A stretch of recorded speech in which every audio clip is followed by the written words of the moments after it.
It is December. The snow in Eastern Europe does not fall gently. It covers the dead. In the year 1240, the city of Kiev is not just falling. It is being erased. The walls are gone. The gates are splinters. The air is thick with the smell of burning fat and wet wool. For 20 years, the world has heard rumors of a terror from the east. An army that does not march but flows like liquid iron. An army that has never lost. Western kings laughed at the rumors. They called them stories told by frightened merchants. They are not laughing now, because the nightmare has arrived at their doorstep. And the secret to how these men from the steppe conquered half the world lies not in their numbers and not in their steel. It lies in a trap so simple and so deadly that every empire that saw it walked straight into its jaws.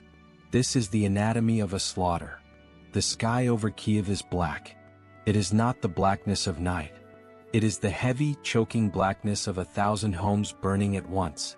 It is the 6th of December. The year is 1240. A man is lying in the ruins. His name is Dimitro. He cannot move his legs. The roof of the great stone church has collapsed on top of him. He feels the cold stone pressing against his chest. He feels something wet running down his arm. It is his own blood. There is an arrow broken off inside his shoulder. The pain is cold. Then it is hot. Then it is nothing at all. Around him there is silence. But it is a terrible silence. It is the silence of the dead. Just 2 hours ago this church was full. Thousands of people ran inside. Women, children, old men. They thought the thick stone walls of the Church of the Tides would save them. They thought the holy ground would protect them from the horsemen. They were wrong. The horsemen do not care about holy ground. The horsemen brought down the walls with engines made of timber and iron. The roof came down. The weight of the world came down.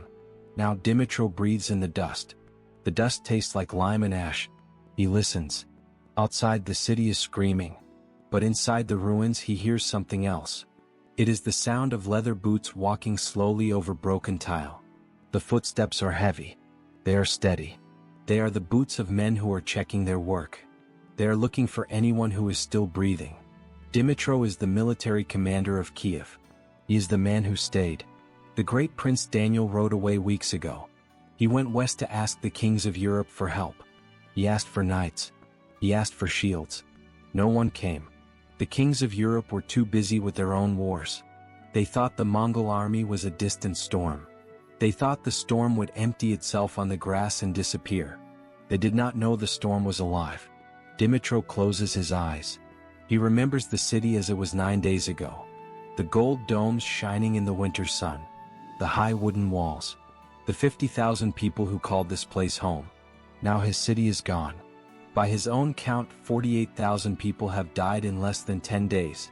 The streets are not streets anymore. They are trenches filled with the slain. The footsteps are getting closer.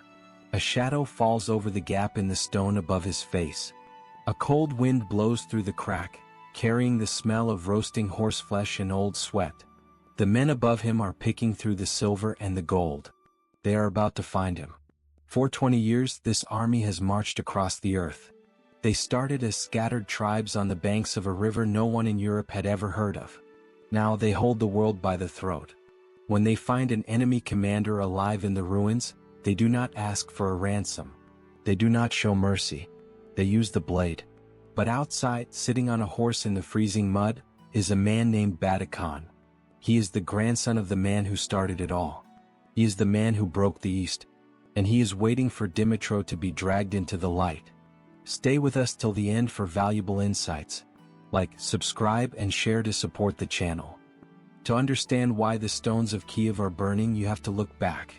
You have to look away from the great stone cities of Europe. You have to look out at the grass. The year is 1206.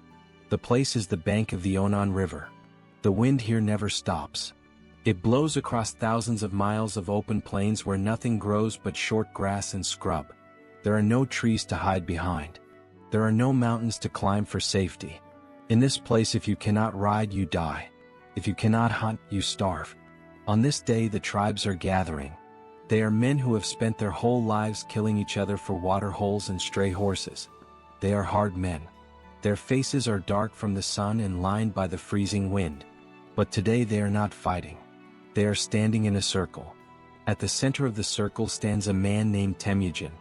He is 44 years old. He has survived starvation.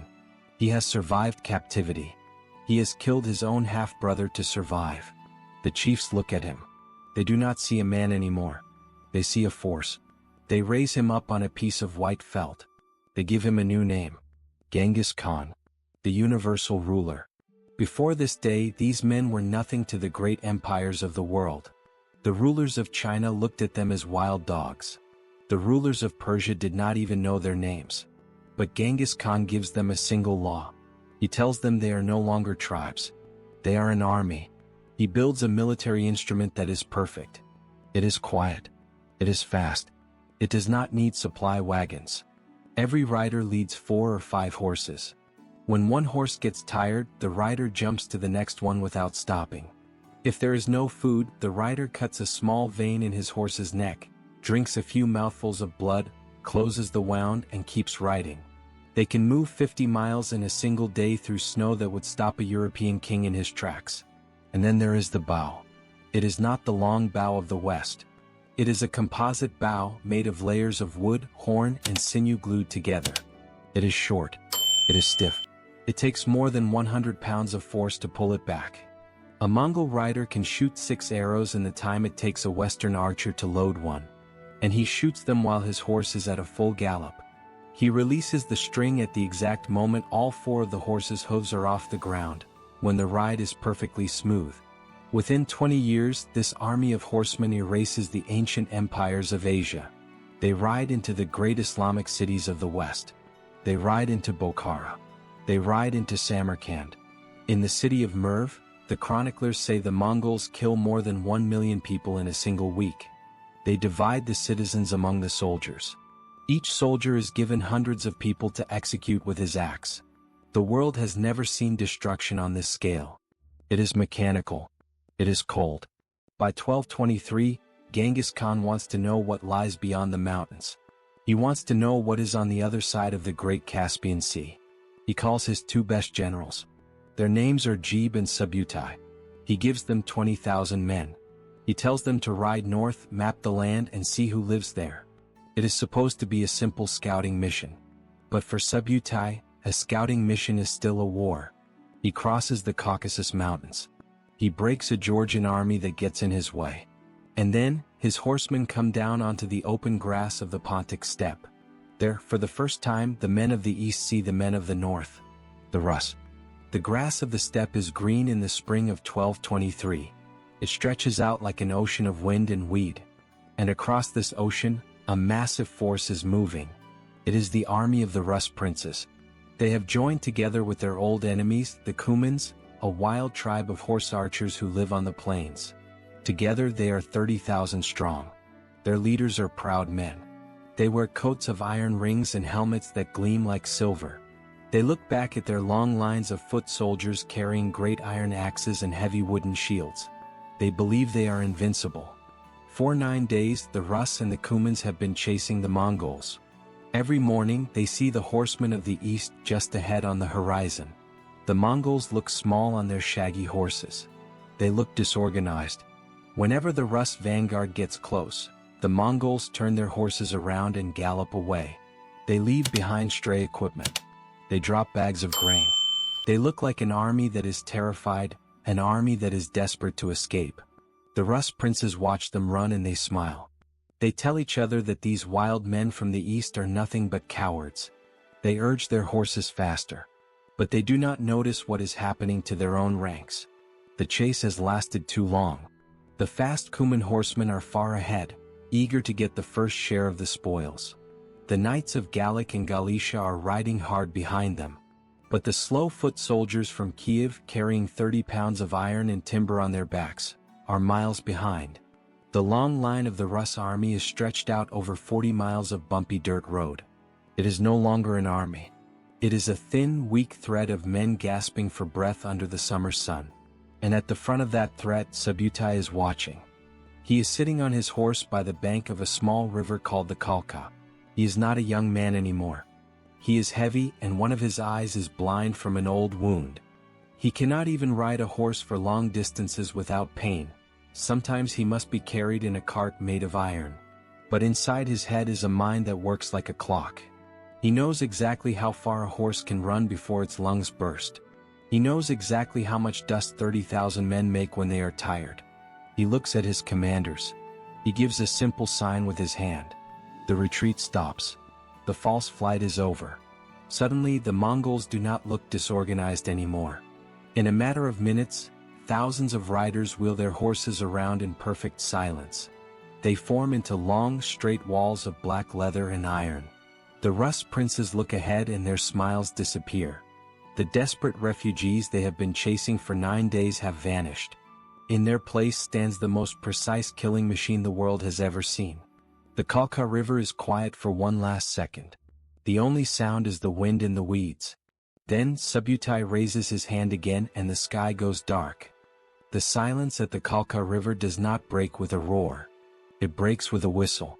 It is the sound of 10,000 composite bows being pulled to the ear and released at the exact same fraction of a second. The air becomes heavy with iron. The Cuman horsemen are the first to feel it. They are standing at the front of the line, their horses still panting from the long chase. They do not even have time to raise their shields. The Mongol arrows do not fall in high, lazy arcs like the arrows of Western European archers. They fly straight. They fly low. They fly with enough force to punch through iron plates, through leather coats, through the skulls of horses. The front rank of the Cumans simply disappears. Men slide from their saddles into the wet grass without making a sound. The horses scream, tumbling forward into the dirt, their legs broken by the iron points. Subutro does not give his enemies time to think. He does not stop to see the damage. His riders move in a circle, a deadly machine that the Mongols call the Silent Storm. One line of riders gallops forward, releases their arrows into the mass of men, and then wheels away to the left to reload while the next line rolls into place. It is a continuous loop of death. 6 arrows every 10 seconds from every single man. The Cumans are not trained for this kind of discipline. They are used to wild charges and quick raids.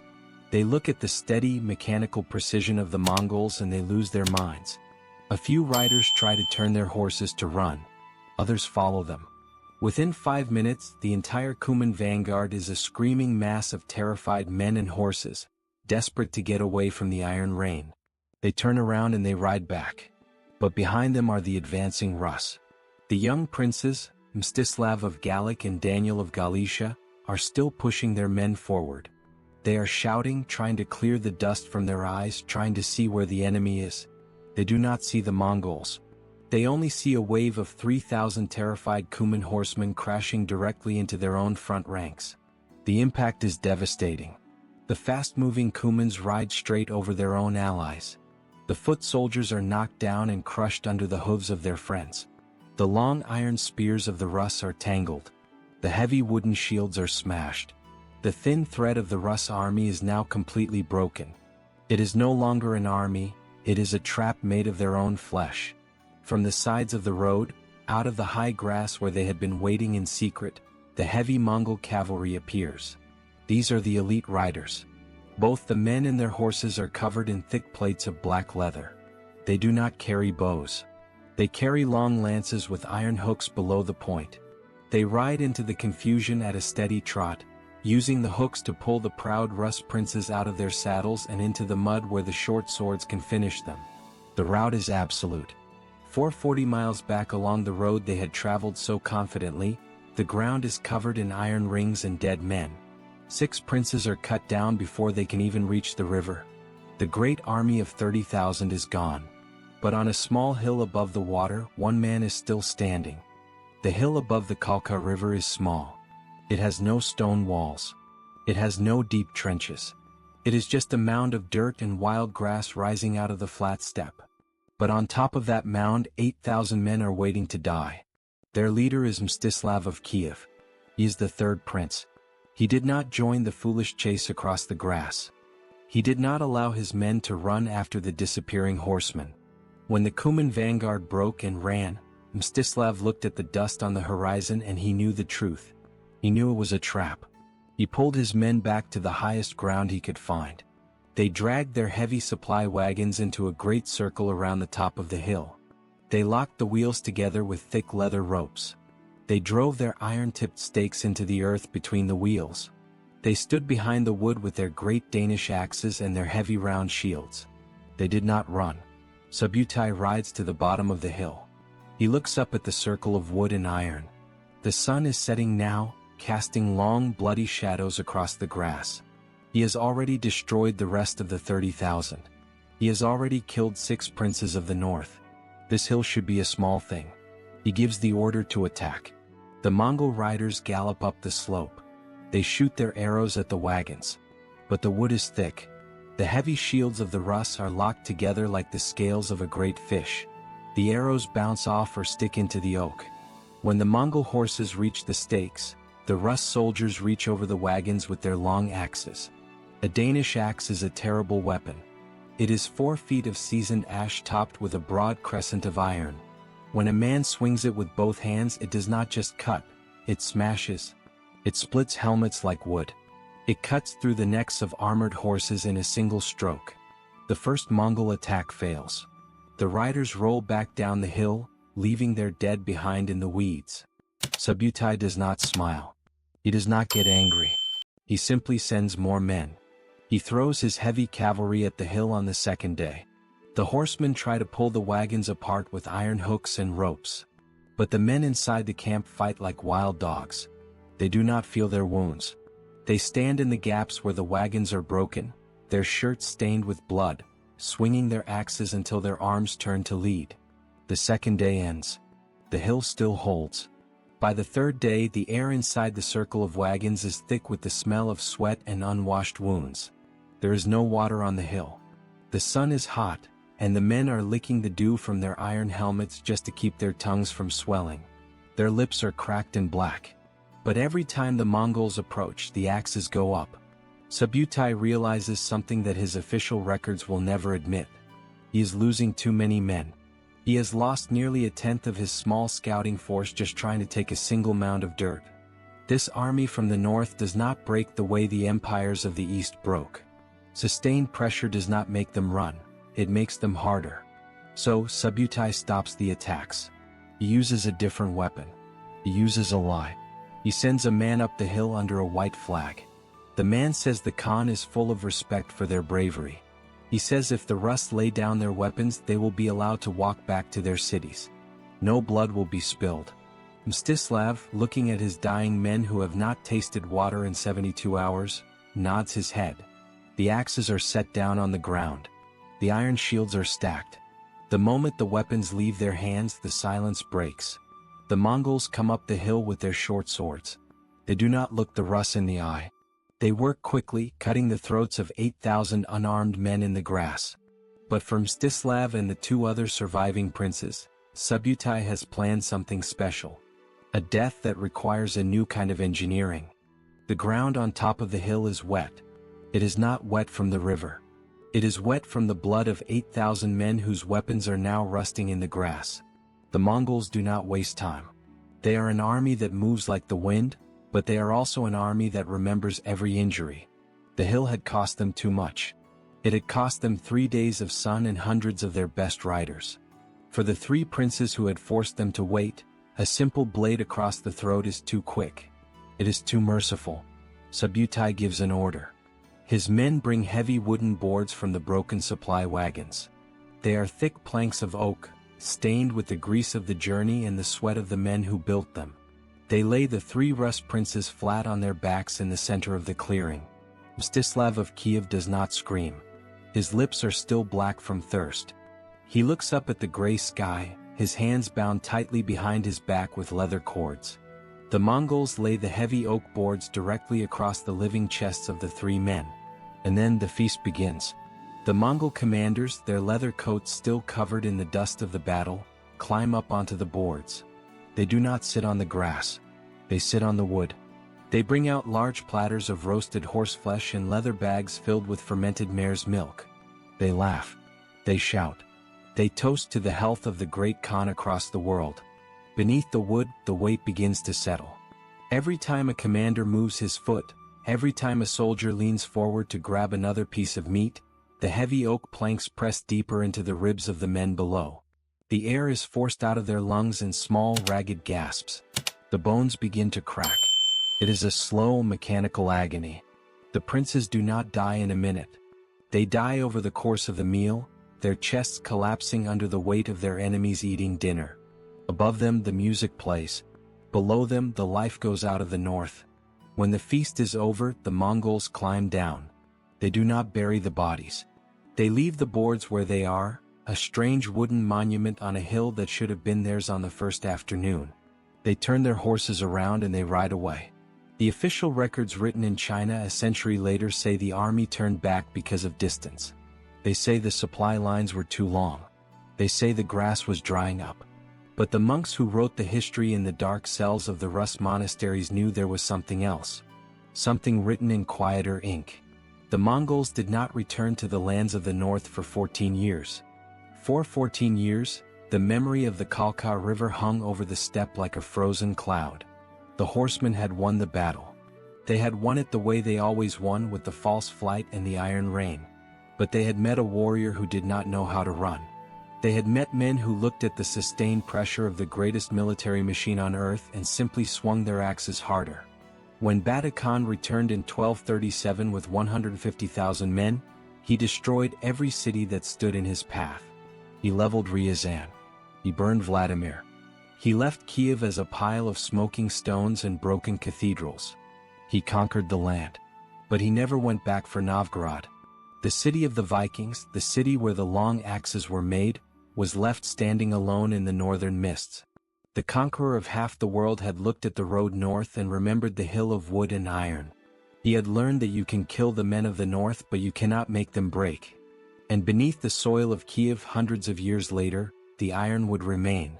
Locked in the dark earth, crushed under the weight of the stone, the head of a Danish axe would wait in the dark. A silent witness to the 9 days when an empire that had never stopped was forced to flinch. If you enjoy dark untold history, subscribe because we uncover what others won't.